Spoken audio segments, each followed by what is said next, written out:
2 seconds. We're recording now. So I'd like to introduce our first presenter. This is a brother who has done, who has done and continues to do path-breaking work, both in terms of the study of African languages, but also in the relevance of African thought as a tool of transformation. One of the things that this brother emphasizes, which I think is a really interesting and profound idea in its simplicity, is that it's not enough for us to be exponents of a process of re-Africanization, but we also have to be exponents of a process of divesting ourselves of the vestiges of Eurasian mental colonization, which he refers to as de-whitenization. The alternative is to take on more African things and adding those upon a bulwark of European isms, which we seem to see a lot of in the world. At any rate, without further ado, I want to introduce our brother Obadele Kamban, Dr. Obadele Kamban. I forgot your, I don't know, because this is different in Ghana. You would be an associate professor at the University of Ghana, Legon. What is that? Senior lecturer, right? No, so the equivalent of that would be senior research fellow, which I just was. So then associate professor and then full professor. So this is Obinfo, which is the title I prefer. Obinfo, excellent. It's always better for us to do this in the African way. So we're going to introduce Obinfo Obadele Kamban, who will be lecturing today, whose presentation is titled Maat, Death and the Afterlife, Abstract Ideal and or Lived Practice. So without further ado, we'll bring on Obinfo, Dr. Obadele Kamban. Can I also be allowed to share my screen? Yep. Give me 1 second. All right. Yep, go ahead.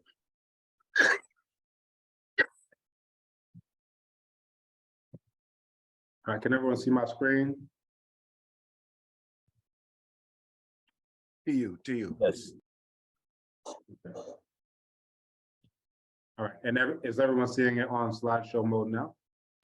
Yes. Okay, Black Castle. All right, so my co-author, I'm not sure if he's in here now, but I hope he will join us because I sent him the link. And this is my co-author, a PhD student here, Aketema, and this is actually his topic, which you'll see. He asked me to come on board, which I have, and which I'm happy to present to you here at ASCAC. So may I please have my elder's permission to speak? To you. Yep, that's drop. So this is my death in the afterlife, and I know that we have a short amount of time, but I wanted to start off with a quote: African champions must break the chain that links African ideas to European ones and listen to the voice of the ancestors without European interpreters. One of my favorite quotes of all time, and probably my signature for a good 10 years or more, by Nana Jedi Shamsu Jahuti, aka Baba Jacob Carruthers. And I'll go straight into it because this is what we'll be dealing with today. So in terms of presentation structure, we'll deal with the objective of the presentation, definitions of Maat conceived of as moral ideal or not in classical Kemet, the Black nation, also known as the land of the Blacks. Then we'll look straight at what primary texts have to say about Maat and dealing with afterlife on the physical plane, and then also afterlife in the ancestral realm as evidence of Maat's practice. And then we'll look at Maat, death, and the afterlife as social, political, and individual phenomena in classical Kemet, the Black nation / land of the Blacks, and contemporary African cultures, and we'll move to the conclusion. So the objective of the article, and this is a study that we are actually publishing, has been under 1 round of reviews, and we'll send it back probably immediately after this presentation, so any feedback would be helpful. So we're going to argue that the body's preparation for the afterlife, as well as how the afterlife is conceived of, directly relate to the community's view of the person's adherence to Maat as practice in classical and traditional Africa. In other words, ancestorship is communally determined, and this has implications for one's afterlife on both the physical and spiritual planes. When we say physical planes, in terms of afterlife, we're talking about how the body is prepared, and then spiritual planes is thought of in terms of how that person is going to ascend into the ancestral realm. And what made me think of this, about 2.5 months ago, some robbers were shot and killed, and then their bodies were dumped in the back of this pickup truck. And this is a quote by Nkulu Fuki. And you know, here in Ghana, when this type of thing happens, the images of the dead bodies are posted widely for people to see, I guess as a deterrent. But Nkulu Fukiao says there's a proverb in the Kikongo language that asks, Bokudia Nkuyu na Wayena Dio. Who sees the boko of the Nkuyu, the stunted, ill-driven ancestor, where one talks about the good deeds of a deviant ancestor. In other words, who would treat a deviant ancestor in the manner in which a good ancestor is treated? And boko is a public council house where words and deeds of great ancestors will be spoken of. So essentially, look at the haphazard way that these bodies of these armed robbers was just dumped into the back of this pickup truck. And we'll see that this is vastly different from the way we would treat the body of an esteemed ancestor who lived their lives in accordance with Maat.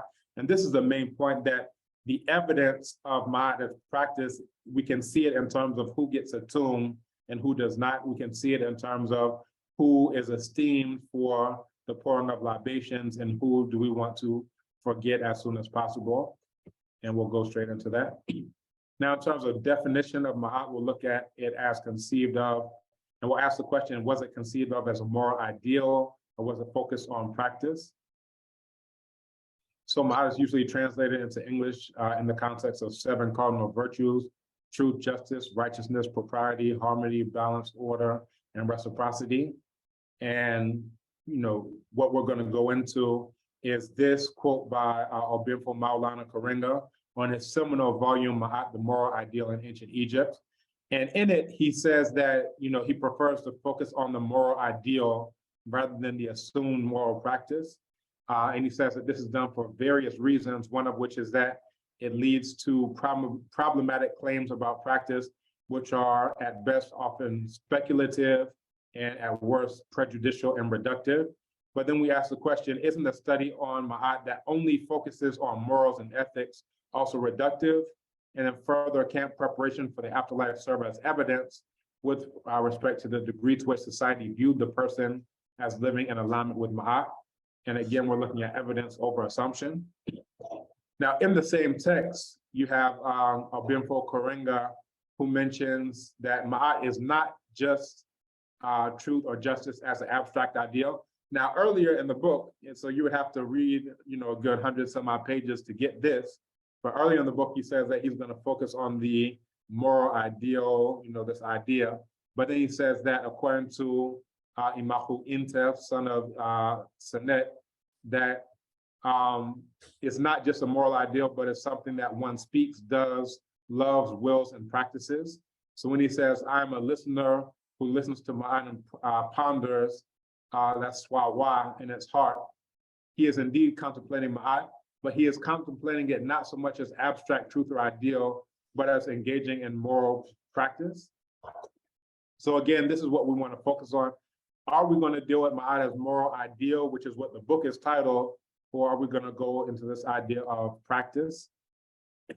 Now, here we have someone who just spoke to us, Obinfo Kamal Rashid, in his chapter, Maat as Liberatory Praxis, where he says the practice of Maat requires comprehensive systems that reinforce and defend Maat. It is not simply a philosophical idea, nor is it an idea that's simply an ethical value. It is a holistic paradigm, a totalizing social imperative.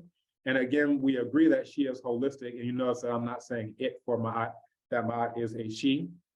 So we agree that she is holistic. This incorporates more than social, though the social will be addressed in this presentation. Now, Obinfo Denise Martin, in her work on Maat, says that in its cosmological sense, Maat is the principle of order that informs the creation of the universe. So when we're dealing with creation of the universe, obviously this goes beyond moral ideals. In its religious sense, Maat is a goddess or a neteret representing order and balance. Last, in its philosophical sense, Maat is a moral and ethical principle that all Egyptians were expected to embody in their daily actions toward family, community, nation, environment, and quote unquote God, I would say Netta. Now, this is getting a bit closer to the heart of the matter, but probably one of my favorite definitions is this from Obinfo Obenga, initially published in 1990. in the French version, and then 2004 in the English version. But let's go straight into it. So he says basically that Maat is, as a concept, is complex and multi-layered, and we need to understand her on the universal level, expressing the harmony of the elements, has clearly established each in its right place. That's on the level of the cosmos, the ordered whole. And then 2, on the political level, the concept of Maat works against injustice. And then 3, on the individual level. Now, what Obinfo Koringa is dealing with when he's talking about moral ideal is basically just on this 3rd level, the individual level. But I feel like this type of typology captures Maat more, in the sense that when we're reading texts about, the beginning of creation, then we need to look at number 1 here. If we're looking at, the ruler destroying the Amu and burning them with the flames and cutting them down with the sword, we're dealing with Maat on the political level. So if we're only looking at Maat on the individual level, that's basically where people start talking about 42 declarations of innocence. Then that in and of itself is reductive, we argue. But even more comprehensive than the 1990 version in French is the 1996 version, which I first came to know of because of Seba Bonochi Montgomery and his Oral Tradition of Africa, because I actually, I just came across it in that work where he says that Maat is concerned with all the spheres of reality. There are 5 realities: the divine or sacred world, the cosmos or the universe, the state or the governance, the society or the human community, that's humanity, and then the human being, that's the family level. Now, in addition to those 5 spheres of reality, each of these realities has 5 dimensions of significance: religious, cosmic, political, social, and anthropological. So thus the 5 realities have together 125 dimensions of significance. So this is a much more nuanced and much more thorough understanding than what we typically understand in terms of the 7 cardinal principles. He goes on to say, this is Maat's number. It means that because of Maat, the sacred world must be balanced to itself, to the cosmos, to the state, to the society, and to humans. It must be balanced to the divine world, to itself, to the state, to the society, to humans. The state must be balanced to the sacred, to the cosmos, to itself, and to humans. The humans must be balanced to the divine world, to the cosmos, to the state, to the society, and to himself. So basically, you have to do multiplication to even understand Maat on these different levels. So again, we find this is much more comprehensive and encompassing than the moral ideal discussion. But what we've been looking at is what various scholars have said about Maat, but the authority is always the words of the ancestors as exhorted by Nana Jedi Shemsu Jehuti. And we're going to look at afterlife on the physical plane in these texts, and then also the ancestral realm as evidence of Maat's practice in classical Kemet. So we'll start off looking at the stela of Imahu Sahetep Ibre, aka we'll say Eurocentrically known as EKA the Loyalist Instruction. Now, this is just an excerpt from it where it says, there is no tomb for the one who rebels against his servant, that's MF, and his body is something thrown into the water.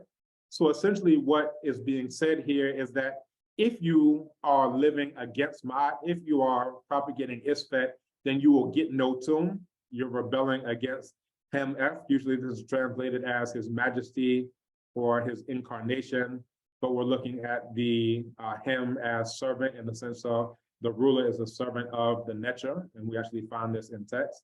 And his body is something thrown into the water. So this is someone who we want to forget as a society, right? So on a socio-political level, then we're not taking care, just like you saw the bodies of the robbers in the back of that truck. Now, the significance of this text, this is in alignment with Obinfo Rashid's contention regarding comprehensive systems that reinforce and defend Maat, so a system of rewards and punishments, we could say. In this case, that of the ruler who would deny a tomb to traitors. It is also commensurate with the idea that Maat is not simply a philosophical idea, nor is it an idea that is simply an ethical value. It is a holistic paradigm, a totalizing social imperative. So again, we're looking at the social side in terms of these various spheres of reality that we alluded to previously. Now let's turn our attention to the instruction of Sahao Ini, Scribe Ani. And in this text, it says, emulate the great departed who are at rest within their tombs. No blame accrues to him who does it, right? And again, we have the Medu Neter here. I won't go through the Medu Neter word for word, but as you see, we're doing interlinear glossing. So for those who are interested in the Medu Neter, you have it here. And then you also have the source, the publication from whence you've gotten the Medu Neter. We'll continue to the instruction of Imahu. And for this one, again, it's saying that those who have tombs are the ones who have practiced Ma'at. That's why we're bringing that particular text up.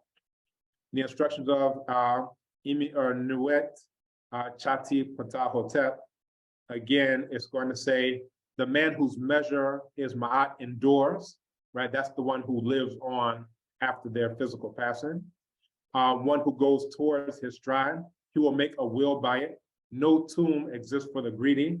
So again, this is an emic that is from the Kemetiu ourselves. We're saying that this is how we view Ma'at. We're not viewing Ma'at as an abstract ideal. Even when you look at, the text, Smi and Sahetipen dealing with Imahu Khun Mpu, he's talking about what needs to be done, right? Do Ma'at, and this is also the title of Baba Kamal Rashid's article, Binfo Kamal Rashid's article, which is Jed Ma'at, Ir Ma'at, and that's coming directly from that text. 5 more. All right, no problem. So similarly, when the people among the Kasana culture exude some profound truth, justice, gratitude, or righteousness to fellow human beings, they're often extolled with the following words: Ona tega obapo, that is, they will not decay when they die. By the same token, among the Akan, there's a proverb, and that's if a person dies and his tongue does not rot, it is because of living people. In other words, this is communally determined. The words that worthy people speak live after them. We look at the tomb of Imahu Pedi Isir, who they call Pet Osiris, where it says the west, Amentai, is the landing place of the blameless. Praise Neter for one who has reached it. No one reaches it unless his heart is upright in doing Ma'at, not in having Ma'at as an abstract ideal, but in doing Ma'at. The poor is not distinguished from the rich there. Only he who is found free of fault by scale and weight before the owner of eternity. There is none exempt from being reckoned. Jehuti, as baboon in charge of the balance, will reckon each man for his deeds on earth. And again, this is Ma'at by deeds. And again, we find this among the Kasana Nankana culture where they talk about the I We, the supreme being. I think about Wen Nefer when I hear We. And again, there's a name, Webabdua, that's the supreme being does not sleep. We'll continue. And again, we're looking at these spheres of reality where there's a socio-political component to the afterlife in terms of being granted a tomb or otherwise. But then there's also the spiritual component in terms of what happens to one on the spiritual plane after death, as articulated in that passage. Now, the declarations of innocence, we brought this up previously, that most people look at the declarations of innocence, and this is Obinfo Karinga, as the ideal theme or conceptual ideal. However, a key point that seems to elude many, and that's not mentioned directly by Obinfo Karinga, is that there is not one single declaration of innocence, that if you look at that of, for example, Imahu Nefer, that's going to be different from the one of Ani. So you can have, for example, I have not mistreated cattle to be replaced by I have not mistreated associates. I have not debased a neter can be replaced by I have not debased a deed of a king in his time. I have not caused pain can be replaced by I have not caused hunger. So again, you can change it, it's not like it's willy-nilly, but based on what you can say truthfully, then that can be what yours are. And we can say that that of the ruler will be different from that of a farmer, and we can see this in that of Imahu Neferti, where it mentions Eurasians will fall to his sword, Chimhu will fall to his flame, rebels to his wrath, traitors due to awe of him. One will build the walls of the ruler, like prosperity, health, to bar Amu, that's Eurasians from entering Kemet, the land of Black people. Maat will come to her seat, Isfet driven outside. So what the ruler is doing to preserve Ma'at and to destroy Isfet, or to fight against Isfet, is different from what, say, a farmer or a scribe would do. So we look at the text of Imahu Pepinat Haka'ib, where it says, the servant of my possessor sent me to a land of the the Eurasian, to bring back to him the sole companion carpenter of Nechen Copper, of the overseer of foreigners, Achti. He had been building a reed boat there, so he was killed by the Amu. To travel to Punt when the Amu and sand dwellers killed him, and the armed division of the expedition which accompanied him. So you have mobilization of state resources in order to bring the body back. So this shows that this is the importance of final funeral rites to Kemetiu, that is to say Black people. And we asked the question, would this be done for those who did not practice Maat? And then we'll also look at the text of Imahu Sanhat, where it says, make your return to Kemet. And it talks about, think of the day of entombment when you are sent to the state of honor. The evening is separated for you with cedar oil and bandaging and Tayet's arms. The procession following is made for you on the day of interment. The mummy case of gold, the head of lapis lazuli, the sky above you as you lie on the bier, oxen drawing you, chances in front of you, funerary dances are done for you at the tomb's mouth. The offering list is recited for you, and slaughter is done in the mouth of your offering slabs, your columns constructed of limestone amid the king's children. And it goes on to say, to culminate, and you shall not die in a foreign land interred by Eurasians. You shall not be wrapped in the skin of a ram. When your grave is made, it has become too long now to wander. Be concerned about illness and come back. So again, it's talking about the afterlife in terms of how the body is prepared. And we found the same thing in Kasana Nankana culture, where you have this, without that, the dead cannot rest in their ancestral abode. And we see actually pictures of this from the Upper East of Ghana. And this is sort of like what you saw in terms of the chanters, those who are dancing in front, that this is what we see still being done by Kemetiu, that's to say Black people. Weird time, brothers. So go ahead and wrap it. All right, and I'll wrap it up. So I'll skip that. That's about dances. These are about offerings to the ancestors. And then interestingly, there's also the idea that a ferryman in Kasana Nankana culture is the one who carries you across, and that's like Nimti. So just to close out, Abimfo Rashid talks about past and current times of Isfet. So the lamentations of Ipuwe are essentially very similar to the times in which we find ourselves right now. And the lamentations of Ipuwe, one who had no sarcophagus housed a tomb now. The possessors of tombs are driven out to high ground. Who can make no coffin now owns a treasury. So this tells us that when there's a lack of Black power among Kemetiu and the ruler is no longer able to enforce Maat, and social order has turned to Isfet, that is when the body would be mistreated after transition.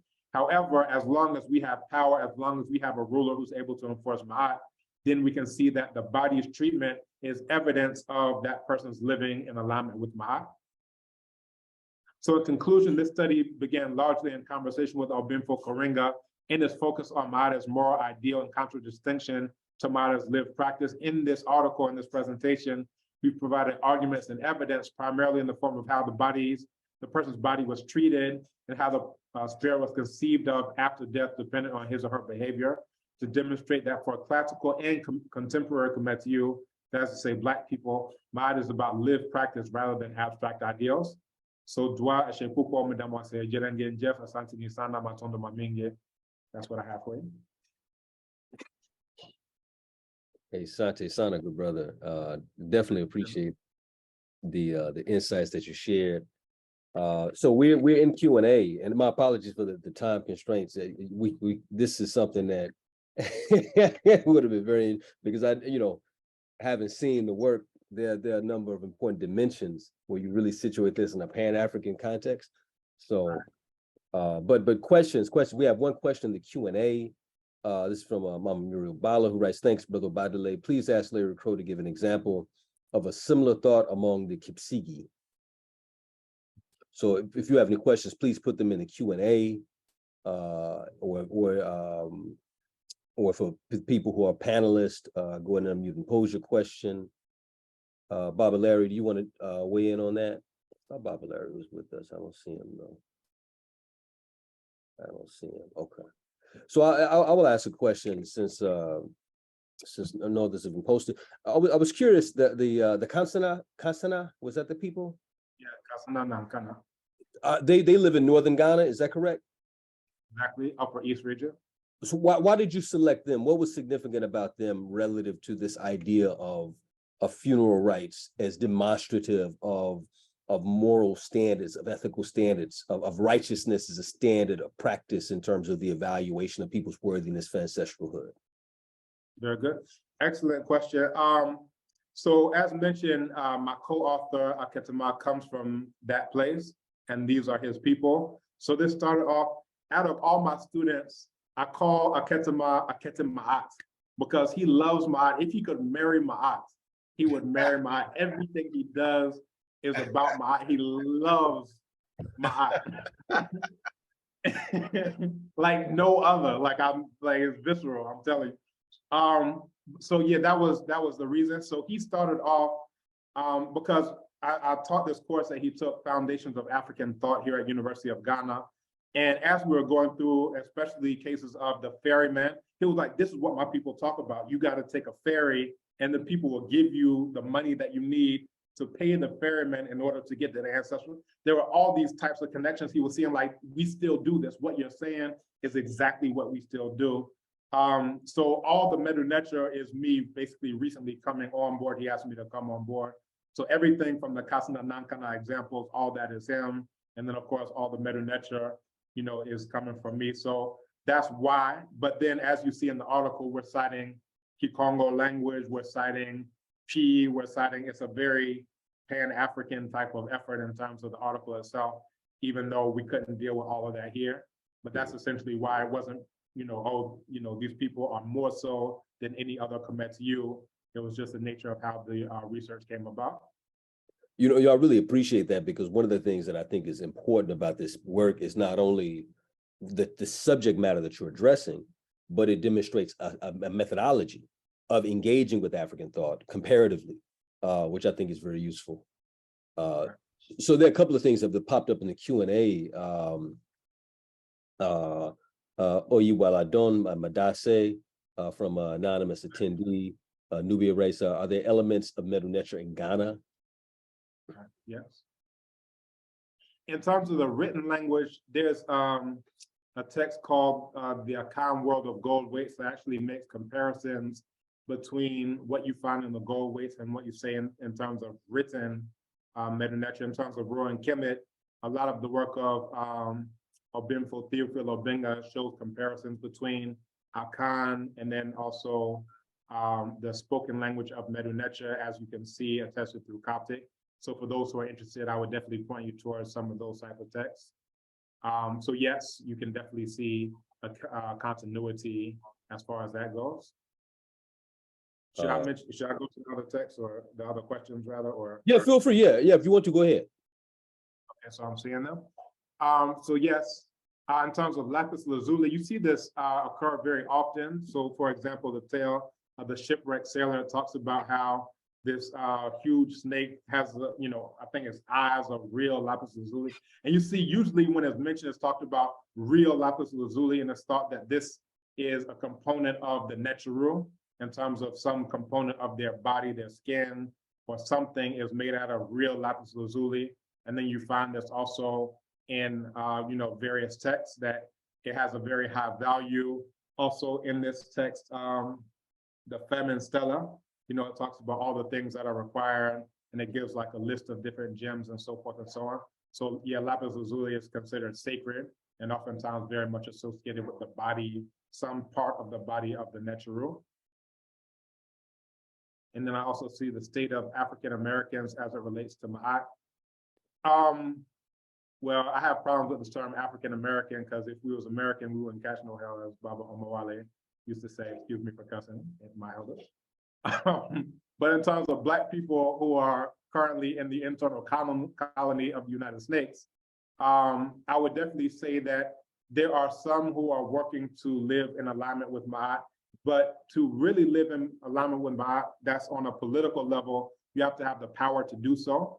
So as we read the prophecy of Imahu Neferti, it's talking about the Amu being cut down with the flames, and then the Chemhu, which are basically by that stage in time, that's the Amu who have invaded and displaced the indigenous population, that you have to be able to burn them with the flame and then cut them with the sword. So we're not doing too much, you know, on that level, but let's say that there are some people who are making strides on the individual level. But once we know that there are all these levels for Maat to be enforced, then it means that we really have to do better where it comes to the political, so forth and so on. And that means we have to have the Abibitumi, the Black power to do so.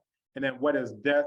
There's a quote that we mentioned in the article itself, to Fuanga Musoba, and it translates to, we are dying to undergo change. So essentially, death, if you look at the Kenga here, then you would see here is birth, this is sun, this is noon, then this is death. And death actually begins the next cycle. So the end of one cycle is the beginning of the next cycle, which is why Atum, where Tum is to cease, to desist, to come to an end, is the creator deity, right? The creator divinity is at the end. And you have a text that says, I'm Khepra in the morning, Ra at noon, and then Atum at sunset. So for Atum to be the creator divinity, that's in the Inu conception, it means that you're starting off with the end, because the end is the beginning is the end. So essentially it's like the snake with its own tail in its mouth. So death is a continuation of life. It's the end of one cycle and the beginning of another cycle, all at the exact same point. And that's why in the Akan week, Kwaziada, which is Sunday, is the end of the week. And that exact same Kwaziada, that exact same Sunday is the beginning of the week. And it's the same way on the month level. And I don't know how much time I have, but I see other questions. Yeah, we're actually at time now. Are you able to, do you have a little bit of time to answer some of those questions offline in the chat? I mean, not in the chat, but in the Q&A. All right, so yeah, I can do that in the chat. The last one in terms of dismember bodies, I can just mention very briefly. There's a text about how the Akan people used to drive thorns into the souls of those who did not give birth to children. And they would say, "Ama hasabyu," which is don't come back here like that again, to prevent that person from treading on the earth again without giving birth to children. But anything else, I'll just go through it in the text. That's not the case that everybody does that, but that's one that came to mind as I saw it. And anything else, I'll answer in the chat here. Well, again, asante sana madawase obenfo obadele. Definitely appreciate your insight and wisdom, and as well as in explicating the idea of Maat as a practice. So again, my apologies for the time. We could listen It to was this. a beautiful presentation. Kobale, beautiful. Powerful. Hey, that's my middle nature teacher. If he give me thumbs up, I'm good to go, brother. Oh, absolutely. Phenomenal. That's it. Dua.